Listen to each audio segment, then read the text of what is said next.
Salut à tous, je suis Gabriel et bienvenue sur la chaîne Alpha Team. Je fais des analyses et je coach aussi mes élèves pour les accompagner dans la création et l'organisation de leurs connaissances pour qu'ils puissent faire un trading plan, un plan d'investissement, et je les accompagne aussi pour développer le mindset, la psychologie qui permet d'exécuter ça proprement. Aujourd'hui, je vais vous faire une vidéo.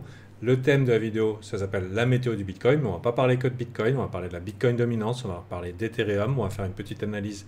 Je vais faire Ape, je vais faire OP, je vais faire AGIX, FET, et je vais globalement parler un petit peu de ce qui s'est passé hier, l'annonce de Saylor qui a acheté pour 600 millions de Bitcoin. On va voir un petit peu de quoi ça parle et on va spéculer sur le buy the rumor, sell the news qui nous attend potentiellement en ce début d'année avec les ETF qui arrivent au niveau du Bitcoin. J'espère que le menu vous intéresse. J'ai vu que le contenu qui vise à aider les gens à prendre des bonnes dispositions pour leur réussite, c'est pas ce qui attire le plus. On dirait que sur YouTube, les gens ils préfèrent les calls, les trucs tout faits, les analyses toutes cuites. Et j'imagine que vous prenez responsabilité de vos résultats. Hein, non ? Bon. Si vous ne le faites pas, vous serez remplacé dans l'année prochaine, dans les mois qui viennent, malheureusement. Mais sachez que le but de ma chaîne n'est pas de fournir des calls, puisque nul ne peut prédire l'avenir, ce n'est pas possible. Au mieux, on peut avoir de hautes probabilités de réussite sur des comportements statistiques que chacun a étudiés, sous réserve que vous faites la confiance à la personne qui vous partage ces analyses. Hein. Je ne vous parle pas simplement de ligne imaginaire ici, mais bien d'un travail statistique qui a été fait. On ne peut pas prévoir l'avenir, mais on peut avoir un petit peu d'intuition. On peut aussi avoir des statistiques claires et des probabilités de réussite. Mais une bonne probabilité de réussite, c'est parfois juste 60% de chance. Donc c'est quasiment 1 sur 2. Donc quand vous allez voir aveuglément des gens sur YouTube, myself y comprise, sachez qu'on ne sait rien. On ne sait absolument rien. Le seul exemple que je peux vous donner, c'est quelqu'un qui prend des risques sur les marchés, qui assume ses erreurs, qui assume ses mauvais calls. Vous remarquerez qu'aucune vidéo n'a été supprimée sur cette chaîne. Hein, suivez mon regard. Et qu'on essaye d'être le plus transparent possible vis-à-vis de ce qu'on doit faire. Le truc, c'est que personnellement, je ne regarde pas les calls des autres parce que ça crée de la confusion. Donc, je suis très, très reconnaissant que vous venez voir ici ma vision du marché. Éventuellement, ça va vous aider à faire un petit sondage des youtubeurs qui fonctionnent bien. Et puis, celui-là, il est mauvais, celui-là, il est bon. Peut-être je suis dans votre case mauvaise. Et puis, vous allez faire votre petit mix et dire « Ah, bah voilà, j'ai ma secrète sauce. » Et je vais pouvoir faire votre analyse avec ça. Le problème avec les analyses multiples, c'est que ça peut créer de la confusion. Et c'est pour ça que créer un trading plan et ne s'en référer à personne, sinon votre propre responsabilité, le fait que vous aurez des gagnants et des perdants, comment vous allez gérer la psychologie face à ces gagnants et ces perdants, c'est la clé du succès. C'est bien beau d'accumuler les connaissances, c'est bien beau d'accumuler les connaissances fondamentales, même techniques, mais si vous ne mettez pas de clarté dans ce que vous faites, dans la forme d'un trading plan et le mindset approprié, bah, malheureusement, ça ne sert à rien à part créer des petites voix conflictuelles. Oui, mais buy the rumor, sell the news. Oui, mais les ETF, c'est bullish. Ah ouais, bon, voilà. Oui, Gabriel, il a dit A, et l'autre, il a dit A. Perso, je ne fais que ce que je veux sur les marchés et j'en assume la totale responsabilité. Ce qui est compliqué déjà. Hein, c'est pas comme si on n'avait pas des petites voix à l'intérieur. Bon, ça fait beaucoup en introduction. Normalement, j'aurais dû perdre 90% d'entre vous. Et pour les 10% qui sont restés, soit vous ne me connaissiez pas, c'était l'occasion de faire connaissance, et soit vous me connaissiez, et dans ce cas-là, c'est juste du Gabriel tout craché. Maintenant, c'est parti, mon kiki. On va parler de Bitcoin. Donc Bitcoin avec l'arrivée de l'ETF prochainement, on est toujours dans le range qui avait été signalé, oh comme c'est bizarre, dans la précédente météo du Bitcoin, au moment où on était encore dans sa phase très précoce, ici. On est toujours dans ce range avec, disons, un avantage sur la partie haute et avec probablement l'ETF qui arrive très bientôt. On imagine qu'il y aura de la volatilité dans cette période. Pourquoi il y aura de la volatilité dans cette période? Parce que les gens sont jackie-tétons, ça veut dire ils sont excités du slip et on se retrouve avec des funding rates difficiles à tenir parce qu'on a de l'enthousiasme à longue. En général, c'est du matériel à mèche. Ça ne veut pas dire que ce sont des tops, mais moi personnellement je ne vais pas shorter, même si ça paraît irrationnel et fifou, je ne vais pas shorter ce genre de marché dans ce genre de conditions-là. Par contre, je serai prudent sur des positions à levier, un petit peu plus confortable sur des positions à spot parce que la tendance est haussière. On va voir la Bitcoin dominance dans pas longtemps parce qu'on a peut-être une halte saison qui est en train de se profiler, même si elle a déjà bien commencé et que notamment tous ceux qui sont venus à Crypto Conquest, les 100 et quelques personnes, 120 ou 140, ont pu déjà se positionner au niveau altcoin et bien profiter, faire leur premier double sur leur position, et donc position gratuite. Donc là, ici, on est dans un Bitcoin qui est neutralisé, et dans un bull market, un Bitcoin en range, c'est plutôt positif. En général, ça s'exprime par un élément majeur, qui est celui que tout le monde connaît, c'est la Bitcoin dominance. Et après, je vais vous donner une petite astuce. C'est la Bitcoin dominance. Donc, on voit ici que Bitcoin perd en force. Pourquoi? Parce qu'on a énormément d'altcoins avec beaucoup de supply. Le supply est impactant sur le prix, ça influe le market cap. Donc, on a des grosses variations de market cap maintenant, totaux, au niveau des altcoins, ce qui fait qu'on a un Bitcoin ici qui a changé sa structure. Il a changé sa structure, il a même cassé sa trendline. Ça ne veut pas dire que Bitcoin est foutu, hein, c'est pas ce que j'entends, mais j'entends qu'on est dans le meilleur cas de figure pour nous, puisque c'est un signe de faiblesse de la dominance du Bitcoin et donc de force au niveau des altcoins. Et l'avantage d'avoir un Bitcoin bullish, ascendant bullish, voire neutre, c'est quoi? C'est que les alts qui en général sont surperformantes, quand les conditions sont réunies, pourront ici tenter de briller. Donc ce qui est bien, c'est pas nouveau, ça a commencé depuis pas mal de temps, mais j'étais en vacances chez mes parents. Je suis désolé, j'étais pas là pour vous le dire, mais vous avez dû bien le constater et j'espère que vous étiez prêts. Je vous rappelle que j'ai annoncé sur cette chaîne qu'à partir du mois de septembre que je me positionnais investisseur long terme, ça va bien grincer des dents, parce que j'aime bien faire chier, il faut croire. En tout cas, j'essaie toujours d'avoir une position un petit peu effet de surprise, et le 15 octobre, je m'étais fortement positionné, et quand je dis fortement positionné, ça veut dire que j'avais augmenté les tailles de position de manière significative en vue d'un changement dans le marché que j'avais pu identifier. Donc ça, c'est un mélange de coups de bolus et d'expérience. En général, une bonne combinaison des deux, ça peut bien marcher.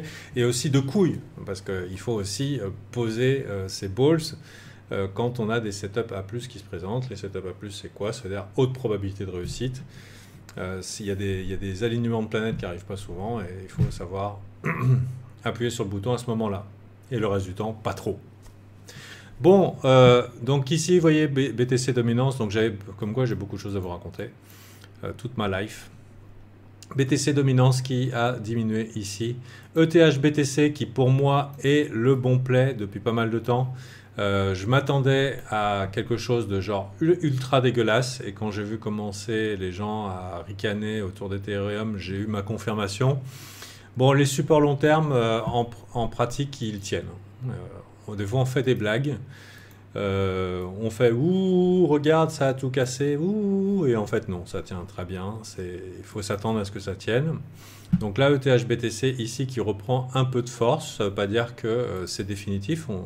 J'imagine une acceptation, il peut y avoir un refus, mais une acceptation ETF pourrait impliquer un BTC très fort qui pourrait aller pousser dans les 45 000 et plus.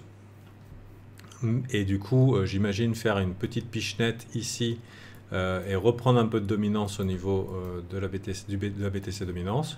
Mais ici, on a un ETH BTC qui commence à être fort, et on avait vu que par le passé, il avait bien réagi sur les supports. À noter que aussi par le passé, dans les bull markets, Ethereum a été passé en mode surperformance par rapport au BTC en période de janvier. Donc ça tombe bien, moi je m'attendais pas grand chose pendant ce mois de décembre, même si on a été bien récompensé. Comme vous voyez, gros push au mois de janvier ici sur Ethereum, très significatif, mais aussi par ici, 25 décembre, et ensuite Ethereum qui est parti en mode pas le temps de niaiser. Donc voilà, j'imagine que Ether peut nous faire... Waouh, j'avais pas vu qu'il avait passé les highs ici. Donc ici, qui nous fait une jolie structure. Bon, il faut savoir aussi qu'Ether, c'est le roi des fake-out, donc ça ne serait pas déconnant qu'il nous fasse encore quelques petites blagues, mais je m'attends quand même à ce que un moment, ils se mettent à superformer BTC, en particulier en janvier. Donc ça, c'est pour ETH-BTC qui est un bon proxy pour une halte saison. C'est-à-dire qu'un ETH-BTC qui est fort, c'est ce qu'on veut voir si vous êtes positionné sur les altes, puisque Ethereum est le king des altes. Il ne performe pas énormément, mais quand il commence à montrer de la force, si vous êtes un petit peu observateur, vous verrez que ETH-BTC est un bon proxy pour des périodes fortes sur les altcoins. Ok. Donc je vais regarder pour vous, hop, je sais aussi que les gens sont beaucoup plus intéressés pour les trucs qui ont déjà pump, ce qui est quand même malheureux. Là je vous donne une petite astuce, la raison pour laquelle les gens perdent de l'argent, la majorité des gens perdent de l'argent, et en particulier les nouveaux venus, parce que c'est caractéristique de cette génération, c'est l'incapacité, comment on appelle ça, ouais, l'incapacité enfin, le besoin de gratification immédiate. Si les gens achètent des pumps, si les gens FOMO en général sur les marchés, ou alors FOMO, le dernier truc qui en fait se prépare à faire un pump and dump, c'est parce qu'ils sont accros à la gratification immédiate. La gratification immédiate, c'est la raison pour laquelle vous êtes encore sur cette vidéo et que 90% des gens ne sont plus sur cette vidéo. C'est trop long. Ils ont 14 secondes de temps d'attention. Donc quand ils vont rentrer dans un trade, il faut que ça marche tout de suite. Donc autant vous dire que on a toute une génération de futurs traders et investisseurs qui sont voués à la ruine parce qu'ils n'ont pas la capacité d'attention ni la capacité de résister à la gratification immédiate. On est tous soumis à cette tentation. Avant de FOMO les bottoms, j'ai FOMO les tops. Maintenant, je suis très excité dans les graphiques de chiasse. Et je suis je suis plutôt prudent dans les graphiques particulièrement bullish. Donc, et pourquoi? Parce qu'on apprend à penser différemment avec le temps. Mais une des clés, c'est de comprendre le concept de gratification immédiate. Que les marchés sont un peu le jeu whack-a-mole. Vous connaissez whack-a-mole? C'est court après la marmotte, on a un petit marteau, on tape ici, la marmotte s'en va, elle va là, elle va là, elle va là. Et au final, les gens ils se retrouvent brocouilles, ils n'ont plus rien. Parce qu'ils se mettent à courir après les pumps, et au moment où ils vont faire le switch de leur alt vers celui qui est en train de pumper, c'est là où l'alt qu'ils ont lâché se met en train de pumper. Ça marche à tous les coups, quasiment. Vous pouvez penser que c'est le destin et tout, mais sachez que vous n'êtes pas seul à faire ça. Et du coup, comment moi je passe outre? Petite astuce, je tiens mes positions et j'ai appris à gérer mes émotions pour ne pas être intéressé dans les trucs où je ne suis pas. Voilà. Sauf si vraiment j'ai une bonne opportunité. Explication. Par exemple, ordi. Je n'avais pas prévu de faire ordi. Si tu n'as pas pu prendre ordi parce que tu as raté ici, est-ce que ça veut dire que c'est foutu? Je veux dire, on aurait très bien pu penser que ici c'était foutu si vous avez raté celle-là. Ou alors si vous avez raté le bottom. Ça c'est un des grands trucs aussi. C'est pas parce que c'est déjà monté que ça veut dire que c'est trop tard. En général, on a juste une indication très claire de la direction. Donc, après des grandes lignes verticales, en général, la punition vient pour ceux qui achètent la verticale. Et du coup, ici, ils se font nettoyer. Surtout à levier, parce que c'est bien sûr, un levier, c'est vachement mieux pour devenir riche en un seul trade. Hop là, et du coup, qu'est-ce qu'ils se font, les mecs? Ils se font nettoyer avec un dip réglementaire de 40%. Ça paraît beaucoup comme ça, mais ici, c'est plutôt une opportunité. Et à quoi on le voit quand on commence à faire des structures de consolidation long terme. En général, les marchés font des plus hauts sommets, plus hauts creux quand ils sont tendance haussière. Et ici, si on zoome à l'intérieur, ces plus hauts, ces creux ici ressemblent à quoi? Ils ressemblent à des zones de consolidation. Comme ça. Clic, clic, clic, clic, si on zoome. Donc là, par exemple, on a ici une zone de consolidation. On vient à peine de break out le truc. Donc Maintenant, perso, je ne suis pas intéressé par ce genre de graphique. Pourquoi? Parce que je ne suis pas accro à la gratification immédiate, je suis accro aux bonnes entrées. C'est-à-dire que perso, mon portfolio ressemble plutôt à des coins qui sont en mode décollage, plutôt que j'ai bien décollé et potentiellement un piège à retail. Donc ici, ordi, je ne dis pas que c'est fini, hein. Ordi, ce que je veux dire, c'est qu'ici, il y a eu une nouvelle entrée et vous pouvez être bien confort avec votre entrée à 50 balles. Vous pouvez laisser le truc courir. Si on a 5 mois, 1 an de bull market, vous êtes relativement tranquille avec votre entrée. Donc on a Hop ici qui est sympathique. Pourquoi Hop est sympathique? C'est parce qu'il est rentré en découverte de prix. Bien sûr, il est vertical. Bien sûr, je ne suis pas rentré ici. Personnellement, j'ai déjà ma position qui est à 100% de bénéf.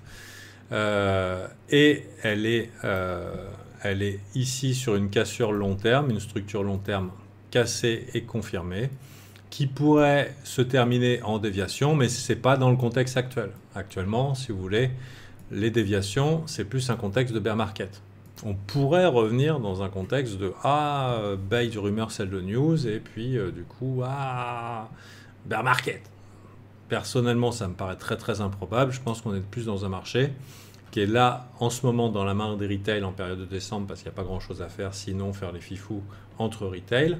Mais je m'attends à ce que le mois de janvier, il y a des fonds d'investissement qui commencent à déployer leurs capitaux. Pourquoi? Parce qu'ils aiment bien le faire dans des périodes d'année fiscale. Comme ça, si l'année est bonne, ils pourront dire à la fin de l'année « Et regardez, notre fonds, il a fait 95%, donnez-nous notre argent, votre argent. » Voilà, donc j'imagine que janvier devrait être une année assez performante.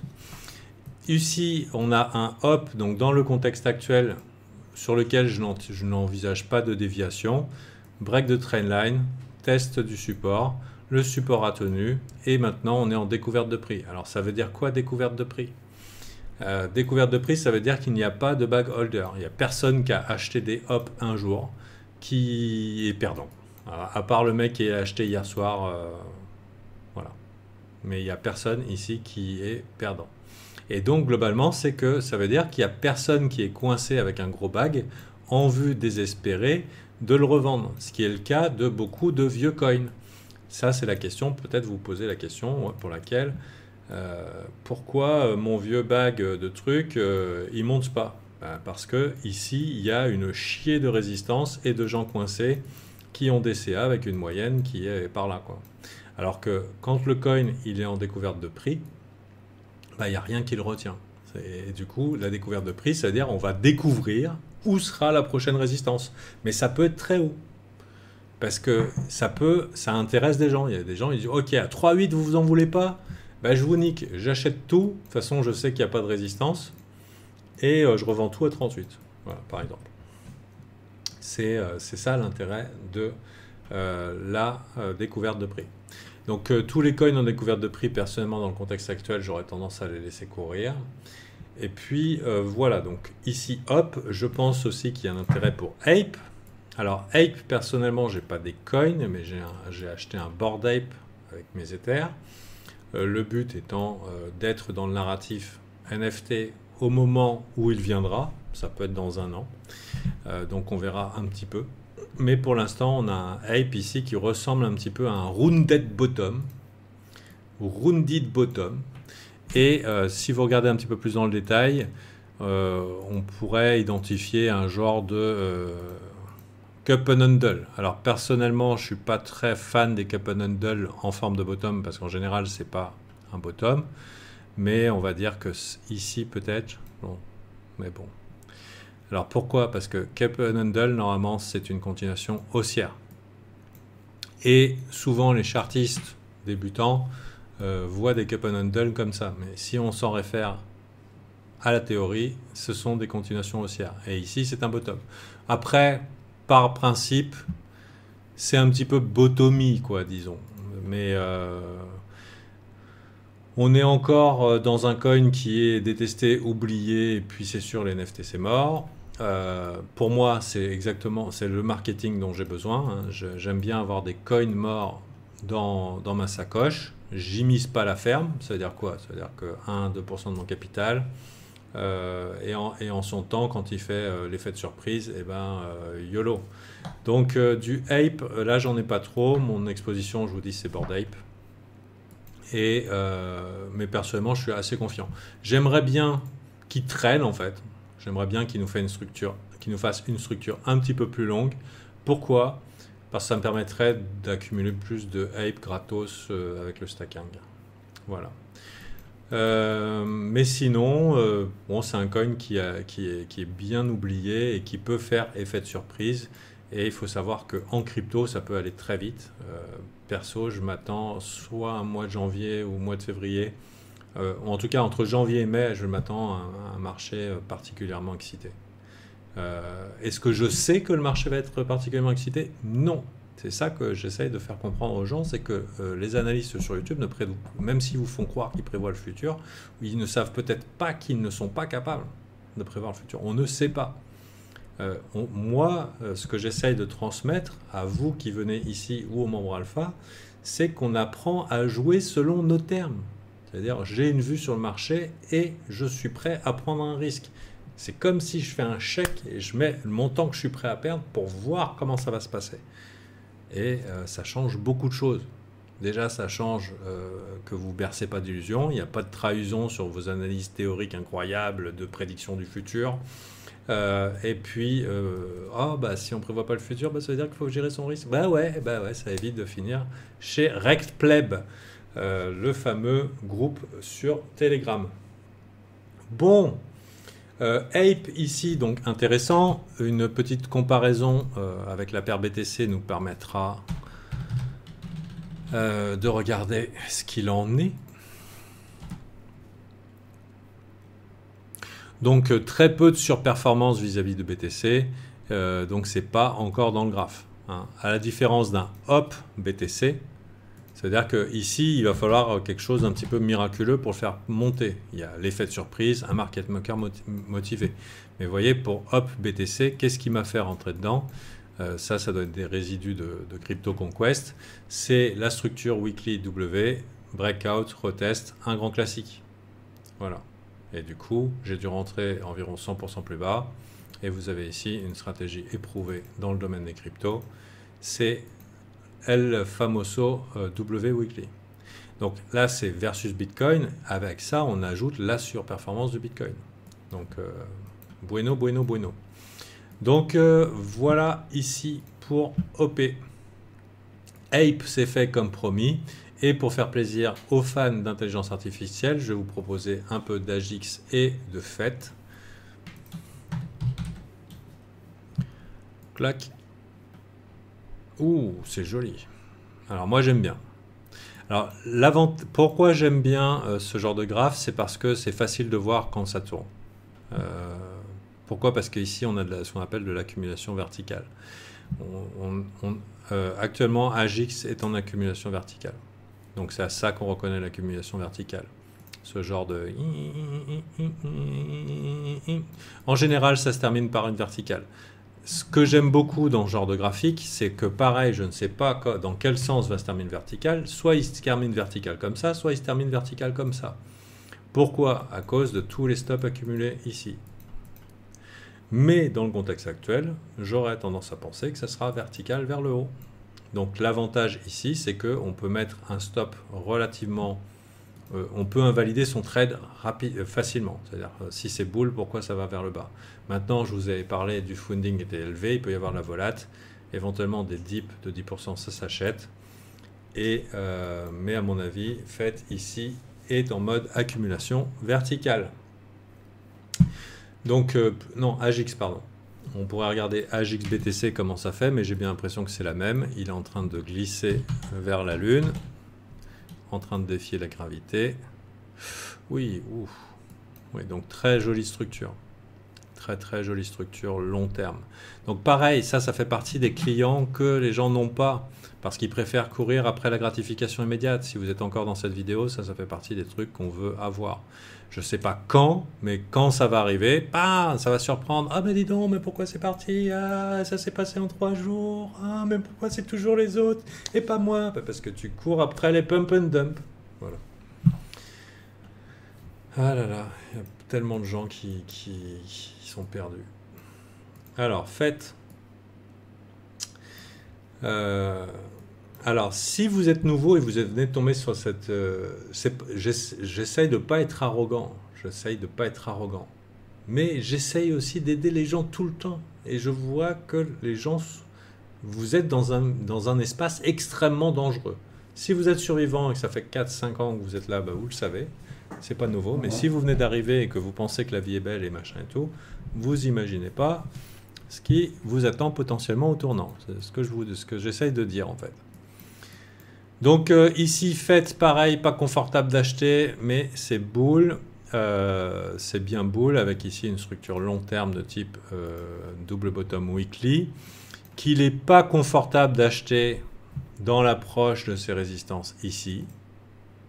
Mais le truc ici qui est très particulier avec FET, c'est que contre le BTC, il nous fait une structure de malade, si je me souviens bien. Et du coup, les gens vont rien comprendre. Exactement. Donc, effectivement, c'est à proximité des résistances. Donc, c'est pas forcément un bon endroit pour acheter. Est-ce que c'est pas trop tard pour trouver des bons endroits pour acheter? That is the question. Mais par exemple, là, il n'y a pas longtemps, je me suis fait pousser dans les cordes par Elf, qui proposait quelque chose comme ça. Avec ici un dip quasiment 50% immédiat. Donc pourquoi j'ai pas vendu Elf et que je vais probablement le hold jusqu'au bout? Parce que moi, ce qui m'intéresse ici, dans cette structure, c'est le passage. Là. Au moment du passage, quand il arrivera, s'il arrivera, et peut-être ça sera dans 10 ans, c'est un passage d'une zone d'accumulation long terme extrêmement grande qui est un launchpad, un lancement de fusée pour l'espace intersidéral. Donc c'est quelque chose qui m'intéresse. Maintenant, je l'ai acheté il y a longtemps, Elf, donc je ne vais avoir pas perdu grand-chose. Peut-être qu'on va revenir dans les bas, tant pis pour moi, mais sachez que FET est à peu près dans ce même état, de gros canaux d'accumulation long terme, qui est un range, et qui en général est cyclique, sauf que, bon déjà c'est un bon petit narratif, l'intelligence artificielle, que Doge était un coin à cycle, lui aussi, et un jour il est sorti. Voilà. Ça a mis le temps. Donc il vaut mieux l'acheter dans les parties basses. Mais Doge était un coin à cycle. Shiba nous a fait aussi le même genre de structure. Ici, beaucoup plus rapproché dans le temps. D'ailleurs, du Shiba, j'en ai encore, il est très joli. Ici, une magnifique structure. Et quand on en est sorti, là c'était interminable, hein, les variations de prix de 40%. Mais quand on est sorti, YOLO Maximo. Donc voilà messieurs, je crois que j'ai accompli ma mission aujourd'hui avec cette météo du Bitcoin ou météo des cryptos. J'espère que c'était intéressant pour vous et que vous avez trouvé votre avantage en restant jusqu'au bout. Si oui, faites-le moi savoir. Et si ça vous plaît, abonnez-vous. Voilà, c'est comme ça qu'ils disent sur les autres chaînes. Subscribe. Voilà. Plein de bonnes choses. Maintenant, c'est plein de bonnes choses à vous. Ce que je vous souhaite, c'est de la clarté dans vos connaissances, moins de confusion, un trading plan et un bon mindset. C'est ce que je souhaite, c'est là-dedans que j'accompagne les gens. Et voilà. Je voulais terminer avec Michael Saylor. 600 millions d'achats sur un high, c'est pas rien. C'est un demi-milliard, c'est énorme. Donc soit c'est le mec le plus stupide du monde, soit il est plus ou moins bien informé de ce qui se passe. À mon avis, il est plus bien informé de ce qui va se passer qu'autre chose. Donc micro-stratégie également, si on regarde au niveau des stonks, ça skyrocket l'espace. Donc on a un BTC qui range, mais on a un micro-stratégie qui est en train de tracer dans l'espace. Donc a priori, sa stratégie de foufou, c'est bien vu par les institutions. D'accord ? Donc 600 millions, c'est beaucoup. Maintenant, Si vous ne savez pas comment rentrer parce que vous avez tout raté, etc., si vous avez besoin d'assistance, il y a Alpha Team.